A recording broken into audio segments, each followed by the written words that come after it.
Balita naman sa kalsada, tinikitan at hinatak ng MMDA ang ilang sasakyang sagabal sa bangketa sa Quezon City.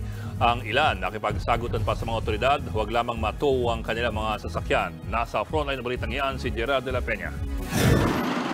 Ang bangketang ito sa Quezon City, mukha ng parking sa dami ng sasakyan. Yan ang tinarit kanina ng mga tauhan ng MMDA. Pero nakipagmatigasan ng ilan. Dahil makinig muna kayo. Ay, hindi pwede. Pinapadlock niyo po sa kalsada. Nakapadlock nga yan eh. Hindi nga po pwede kalsada to eh. Pinapadlock niyo sa kalsada. Kayo lang po ang Ilang nakaraniwang. tricycle nandiyan kanina. Kayo lang po na Tapos isang ngayon- nandyan. Ang lalaking ito naman, ang ginagawang kalsada pa ang sinisi. Nakipagsagutan siya sa mga otoridad, kahit hindi naman pala siya ang may-ari ng sasakyan. Eh, hindi lang ginagawa yung kalsada niyan, hindi pa parada dito yan. Boss, wala kayong karapatan na iparada sa kalsada at nakapadlock. Nakapadlock po yan. Kaya nga eh, baka mamaya. Ay, di, kayo na. Pero sa hinaba-haba ng diskusyon, sa towing facility rin ang bagsak ng mga hinatak na sasakyan.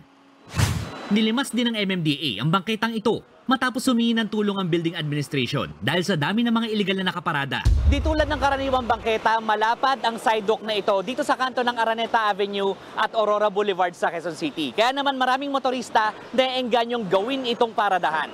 Suma total, umabot sa 49 na tiketan. 22 naman ang nato. Paulit-ulit na paalala ng MMDA. Sumunod sa batas para hindi magkabuhol-buhol ang trapiko. Kung sakasakali po, tulad po niyan, panahon na po ng mga bagyo, tag-ulan, mas madadagdagan pa po ang traffic. Dahil alam naman natin, pag tag-ulan, napaka-traffic. What more kung meron pa po mga road obstruction. Nagbabalita mula sa Frontline, Gerard de la Peña, News 5. Mga kapatid, Ed Lingaw po, maging maalam at may pakialam sa mga napapanahong balita sa ating bansa.